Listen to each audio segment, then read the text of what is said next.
দুনিয়ার বহু মানুষ ডোনাল্ড ট্রাম্পকে অপছন্দ করে, আবার বহু মানুষ ডোনাল্ড ট্রাম্পকে পছন্দ করে। তবে কে পছন্দ করলো আর কে করলো না, এটার সাথে বড় কথা হলো ডোনাল্ড ট্রাম্প একটা জিনিস খুব ভালো করে জানে, সেটা আপনাদেরকে স্বীকার করতে হবে। সেটা হলো যে যে ভাষা বোঝে, ডোনাল্ড ট্রাম্প কিন্তু তার সাথে সেই ভাষায় কথা বলে।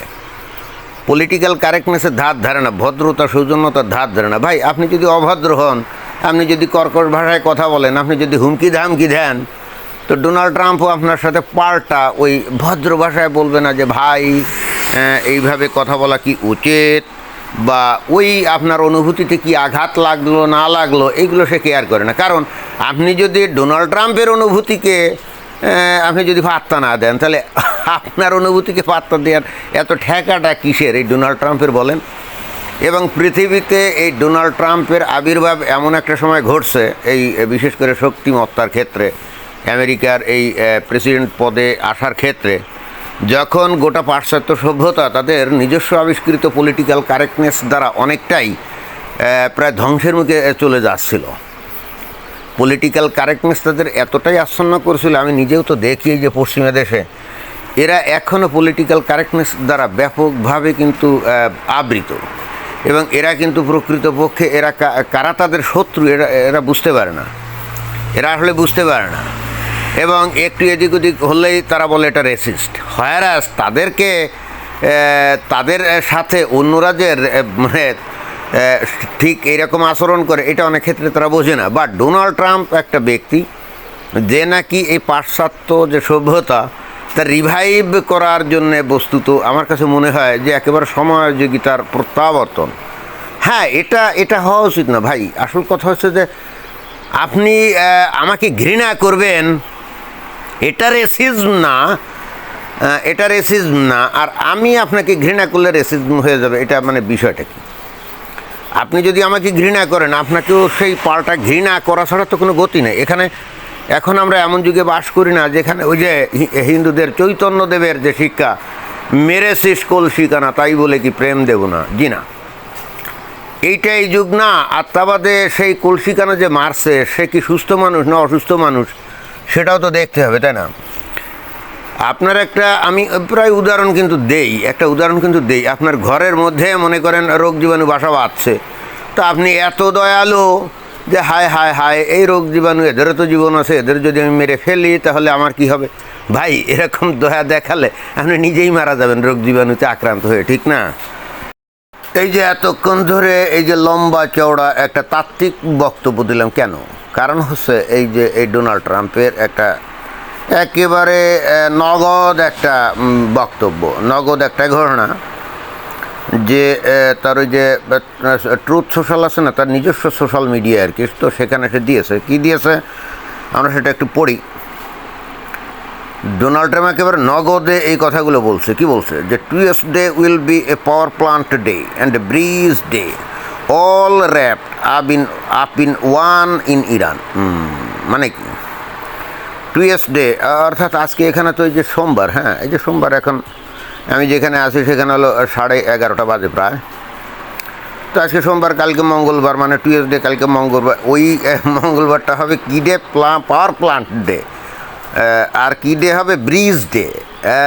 পাওয়ার plant day and bridge day, সবগুলোকে একেবারে মুড়ায় ফেলা হবে। All wrapped up in one in Iran, অর্থাৎ সবগুলোকে একেবারে মুড়ে ফেলা হবে, মানে সবগুলোকে একেবারে মাটির সাথে ধূলিসাৎ করে দেওয়া হবে। এবং এই জন্য আগামীকাল দিনটা হলো পাওয়ার প্ল্যান্ট ডে এবং ব্রিজ ডে, মানে ব্রিজ ট্রিজ যেগুলো আছে এগুলো অস্তিত্ব থাকবে না। এবং কোথায়? সেটা হলো ইরানে, অর্থাৎ ইরানে এগুলো থাকবে না। আর কি বলছে Donald Trump? There will be nothing like it, অর্থাৎ এই পাওয়ার প্ল্যান্ট বা ব্রিজ ট্রিজ বলে কোনো কিছু আর ইরানে থাকবে না। Open the fucking state. দেখছেন শব্দ কি উচ্চারণ করে ডোনাল্ড ট্রাম্প, একজন প্রেসিডেন্ট, তাই না? তার কাছ থেকে তো এই ধরনের ভাষা কেউ অন্তত আশা করে না। বাট ওই যে বললাম না, যে সে পলিটিক্যাল কারেক্টনেসকে একেবারেই কেয়ার করে না, যে ভাষা বোঝে তার সাথে সেই ভাষাই কথা বলে। এই যে ইরানের IRGC, তারা কি ভদ্র ভাষা বোঝে নাকি? না, বোঝে না। ভদ্র ভাষা বুঝলে তারা কিন্তু ওই যুগের পর যুগ ধরে তারা ওই ইসরায়েলকে ওই পৃথিবীর মানচিত্র থেকে মুছে দেব, ভ্যানিশ করে দেবো, এই ধরনের ভাষা তারা কিন্তু বলতো না। বাট পরিবর্তে আমেরিকা বা ইসরায়েল তারা কিন্তু ভদ্র ভাষায় কথা বলতো এতদিন। বাট ডোনাল্ড ট্রাম্প এসে দেখছে যে এদের সাথে ভদ্র ভাষায় কথা বলার কোনো দরকারই নেই। ওরা যদি অসভ্য বর্বর হয়ে আমাদের উপর আক্রমণ করতে পারে, তাহলে তাদেরকে ঠেকাতে গেলে আপনাকেও কি অনেকটা সেরকমই হতে হবে। অনেকে বলবে যে কুকুর যদি আপনাকে পায়ে কামড় দেয় আপনিও কি কুকুর নাকি? আরে ভাই, তাহলে তো কুকুর আপনাকে কামড়াতেই থাকবে, তাই না? আপনি কি কুকুরকে থামাবেন না? আপনি যদি কুকুরকে না থামান তাহলে আপনি তো র্যাবিস ভাইরাসে আক্রান্ত হয়ে মারা যাবেন। তো আপনি পাল্টা কামড় না দেন, তারে আপনি পিটানি দিবেন, তা গুলি মারেন, তাই না? এখন সেটা যদি আবার বর্বরতা হয়, অসভ্যতা হয়, হলে হোক, আত্মরক্ষার জন্য তো এছাড়া উপায় নেই। আপনার আত্মরক্ষার প্রশ্ন যখনই আসবে এবং তখনই আপনি যে কর্মকাণ্ডটা করবেন, ভাই সেটাও তো এক ধরনের বর্বরতা, তাই না? আপনাকে কেউ খুন করতে আসলো, আপনি আত্মরক্ষার জন্য পাল্টা তার উপরে সাফাতি মেরে দিলেন, তো সে যে আপনাকে খুন করতে আসলো, এইটা যে যদি বর্বরতা হয়, তো আপনি যে সাফাতি মারলেন, ভাই এটা তো ওয়ান কাইন্ড অফ বর্বরতা, তাই না? এখন আপনি মানে কি পলিটিক্যাল কারেক্টনেসের দ্বারা মানে আবিষ্ট হয়ে যদি বলেন না না না, তুমি যে কাজটা করছো এটা খুব খারাপ কাজ, এইটা এইভাবে করা যায় না, এটা অন্যায়, তো এই কথা বললে কি র্যাবিস ভাইরাস আক্রান্ত কোনো কুকুর আপনাকে কামড় দেওয়া বন্ধ করবে নাকি? না, তা তো করবে না। তো এই জন্য বলছি যে দেখেন যে ডোনাল্ড ট্রাম্পের ভাষাটা কি, ওপেন দ্য ফাকিং স্ট্রেইট, ওই যে হরমুজ স্ট্রেইট বলছে যে এই স্ট্রেইট খুলে দাও, ইউ ক্রেজি বাস্টার্ডস। দেখেন কি ভাষা, ইউ ক্রেজি বাস্টার্ড, হে মানে বাস্টার্ড বলছে জাহাজের বাচ্চারা, স্ট্রেইট হরমুজ প্রণালী খুলে দে, or you will be living in hell. আর যদি সেটা না করিস তাহলে তোদেরকে সব জাহান্নামে পাঠানো হবে, একেবারে সেই মুমিন মুসলমানদের ভাষা, তাই না? এই জন্যে আমার মাঝে মাঝে মনে হয় যে এই ডোনাল্ড ট্রাম্প কি এই ভিতরে ভিতরে মুমিন মুসলমান হয়ে গেল কিনা, কে জানে, আমরা তো জানি না, ঘোষণা দেয় নাই এখনো। Just was praise to be Allah, President Donald Trump, praise be to Allah. এইটা কি বানিয়ে দিল নাকি? ডোনাল্ড ট্রাম্প তো এই ধরনের আল্লাহ বলবে না, তারপর মজা করে হয়তো বলতে পারে, মজা করে বলতে পারে, তাই না? তো যাই হোক, অথবা এমন কি হতে পারে যে ভিতরে ভিতরে সুন্নি ইসলাম গ্রহণ করে ফেলছে, কি জানি। কিন্তু আগের কথাগুলো যে বলছে এগুলো কিন্তু আগামীকালের মধ্যে যদি স্ট্রেইট হরমুজ মানে স্ট্রেইট অফ হরমুজ যদি এটা খুলে না দেয়, ঘটনা কিন্তু সেটাই ঘটতে যাচ্ছে। এই একেবারে যে আগেই বলছিল না যে স্টোন এজে, অর্থাৎ প্রস্তর যুগে পাঠিয়ে দেওয়া হবে ইরানকে, মনে হয় সেটাই ঘটতে যাচ্ছে। আর একটু সমস্যা ছিল তাদের, ওই F-15 পাইলট ওর মধ্যে পড়েছিল না, ওদের উদ্ধার করা পর্যন্ত অপেক্ষা করতেছিল, কারণ যদি আবার ওই IRGCর হাতে ধরা পড়তো তাহলে তো ভেজাল হয়ে যেত। তো যাই হোক, ডোনাল্ড ট্রাম্পের এই পলিটিক্যাল কারেক্টনেস থেকে বের হয়ে আসা কিন্তু এই পশ্চিমা দুনিয়াতে বেশ ভালো প্রভাব ফেলছে।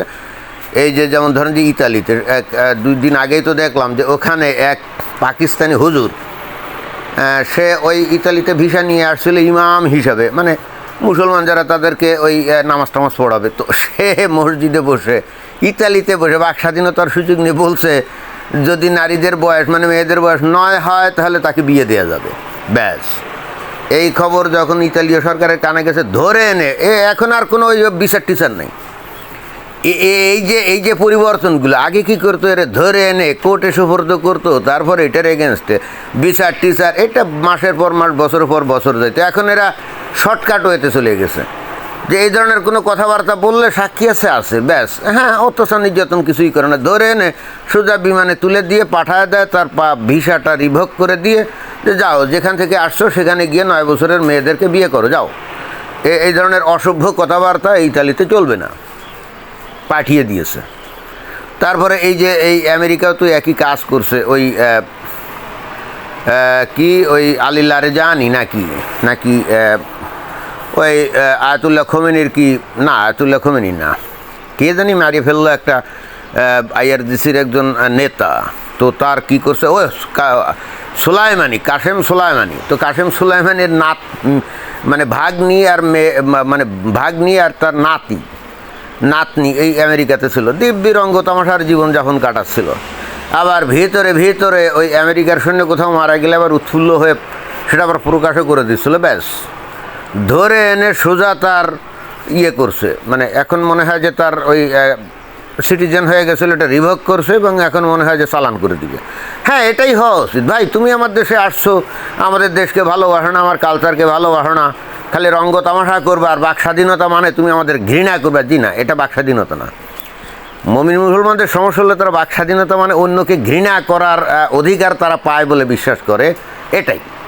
কিন্তু বুঝতে হবে যে তুমি যদি আমাকে ঘৃণা করো, আমিও তোমাকে ঘৃণা করবো, এবং সেক্ষেত্রে আমি তোমাকে আমার দেশে থাকতে দেবো না। পাশালে আর্থি দিয়ে সোজা ব্যাক টু প্যাভিলিয়ান করে দেওয়া হবে, ঠিক আছে?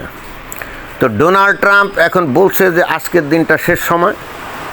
তো আজকের দিন পার যদি হয় এবং এরপরও যদি হরমুজ প্রণালী এই ইরান খুলে না দেয়, তাহলে ইরানে কোনো পাওয়ার প্লান্ট অথবা কোনো ব্রিজ এগুলো কোনো কিছুই থাকবে না। আর যদি না থাকে তাহলে গোটা ইরান কি চলে যাবে একেবারে পুরা ওই মধ্যযুগের অন্ধকারে, তাই না? এরপরে বোমা মেরে তামা করে এদেরকে পাঠিয়ে দেবে কোথায়? স্টোন এজে, অর্থাৎ ওই কি প্রস্তর যুগে, তাই না? অনেকের কাছে শুনতে খারাপ লাগছে, কিন্তু আপনাকে বুঝতে হবে। আপনারা যদি ধর্মীয়ভাবে আবেশিত হয়ে খালি ওই রঙিন চশমা দিয়ে দেখেন তাহলে তো হবে না। ভাই, আপনার ধর্ম আপনাকে বলে যে আপনার ধর্ম একমাত্র সত্য ধর্ম, এটাই সারা দুনিয়ায় রেন করবে, তাই না? অ্যান্ড খিলাফত প্রতিষ্ঠিত করবে। সেক্ষেত্রে আপনাদের বোঝা উচিত না যে আপনাদের ধর্মের বাইরে যারা আছে তারা বেঁচে থাকার জন্য আপনাদের বিরুদ্ধে যুদ্ধ করবে। মুমিন মুসলমান এটা কল্পনাই করতে পারে না। আমি যেহেতু বাংলাদেশের মানুষ, আমি তো বাংলাদেশের মানুষের সাথে মেলামেশা করি, ওরা কল্পনাই করতে পারে না যে ওদের যে ধর্মটা সত্য ধর্ম কি না, এটা নিয়ে যদি কেউ প্রশ্ন করে তাহলেও তারা মনে করে যে ইসলাম ধর্মকে অবমাননা করেছে। হ্যাঁ, এটাই ওরা কল্পনাই করতে পারে না। ওরা ধরে নেয় যে অমুসলিমরাও এটা স্বীকার করবে। ওরা কল্পনাই করতে পারে না যে অমুসলিমদের কাছে ইসলাম কোনো ধর্ম তো নাই, এটা একটা স্যাভেজ টাইপের একটা আইডিওলজি। এটা ওরা কল্পনাই করতে পারে না। তো এখন ওরা ওই যে শক্তির ভাষা বোঝে, ওরা হলো শক্তির ভাষা বোঝে। মুমিন মুসলমানরা কিন্তু আপনার ভদ্র ভাষা বোঝে না, ওরা বোঝে শক্তির ভাষা। এই জন্য দেখবেন অলরেডি শক্তি দিয়ে ওরা সব কিছু করে। দেখবেন যে ওই যে হিন্দুদের মন্দিরে গিয়ে বা হিন্দুদের বাড়ি গিয়ে দেখবেন যে ডাইরেক্ট আক্রমণ করে, মানে শক্তির ভাষা ব্যবহার করে। তো ওদের প্রতিহত করতে গেলে পাল্টা শক্তির ব্যবহার না করলে আপনি ওদের যদি বুঝান ওরা বুঝবে না। কারণ কেন বুঝবে না জানেন? কারণ আপনার তো মনে থেকে ভয়ঙ্কর ঘৃণা করে, আপনারা নিম্ন শ্রেণীর প্রাণী হিসেবে গণ্য করে। তাহলে আপনি বুঝাতে গেলেও তো বুঝবে না, ও বলবে তুই নিকৃষ্ট প্রাণী, তোরাও কথা আবার কি, মানে তারা আপনার কথা শুনবেই না। এবং আমার মনে হয় যে মুসলমানদের বোঝা উচিত এই একবিংশ শতাব্দীতে তাদের এই মাইন্ড সেট আপটা চেঞ্জ করা, চিন্তাভাবনা করা। এই দুনিয়াতে যদি তারা বেঁচে থাকতে চায়, তারা যেভাবে রেডিক্যাল মাইন্ডেড নিয়ে চলে, ফান্ডামেন্টাল মাইন্ড নিয়ে চলে, এভাবে চলা যাবে না, এভাবে চলতে দেওয়া হবে না, চলতে দিবে না। তাদের বোঝা উচিত আপনি যদি অমুসলিমদের বিরুদ্ধে জিহাদ ঘোষণার যদি আপনি ধান্দা করেন বা এটা যদি আপনার ধর্মের বিধান হয়, তাহলে অমুসলিমদেরও বিধান হচ্ছে আপনাদেরকে দুনিয়া থেকে নিকেশ করে দেওয়া। হ্যাঁ, কেন আপনারা বুঝছেন না? আপনি আমার আক্রমণ করবেন আর আমি মানে আপনারা কি বুকে জড়ায় ধরবো? এটা হয়? যাই হোক, এত কিছু বলার পরও মুমিন মুসলমানরা আমার কথা শুনে বুঝবে না। তারা বলবে যে আমি হলাম কি ইসলাম বিদ্বেষী, মুসলিম বিদ্বেষী। আরে ভাই, আমি আসলে এগুলো কিছুই না। আমার বক্তব্য হলো যে আপনি ইসলাম পালন করেন, ভালো কথা।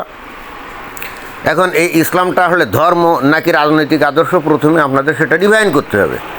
যদি আপনি মনে করেন যে ইসলামটা হলো রাজনৈতিক আদর্শ, দেন ইটস ওকে, অমুসলিমদের বিরুদ্ধে সারাক্ষণ জিহাদ জারি রাখেন, তবে পাল্টা মার খাওয়ার জন্য অলওয়েজ রেডি থাকতে হবে। এই অপশন 1। আর না অপশন 2, আপনি যদি মনে করেন যে ইসলাম একটা ধর্ম, তাহলে আপনি আপনার মতো ধর্ম পালন করেন, অন্যকে আপনি বাধ্য করবেন না। কে নামাজ পড়লো কি পড়লো না, কে রোজা রাখলো কি রাখলো না, এটা দেখার দায়িত্ব আপনার না। ও যদি নামাজ না পড়ে, ও যদি রোজা না রাখে, তাতে করে ও যদি জাহান্নামের আগুনে পড়ে তো পড়ুক। আরে ভাই, আপনি তো বেহেশতে গিয়ে 72 হুরের জায়গায় হয়তো 7200 হুর পাবেন। আপনার ভালো না, আপন ভালো তো পাগলেও বোঝে। আপনি একবার বলবেন না আপনি ইসলাম হলো ধর্ম, আর একবার বলবেন এটা হলো রাজনৈতিক আদর্শ, মানে কমপ্লিট কোড অফ লাইফ না। আপনাকে নির্ধারণ করতে হবে যে ইসলাম আসলে কী জিনিস, ধর্ম নাকি রাজনৈতিক আদর্শ কোনটা, এবং এর মধ্যে আপনাদের কল্যাণ নিহিত। ধন্যবাদ।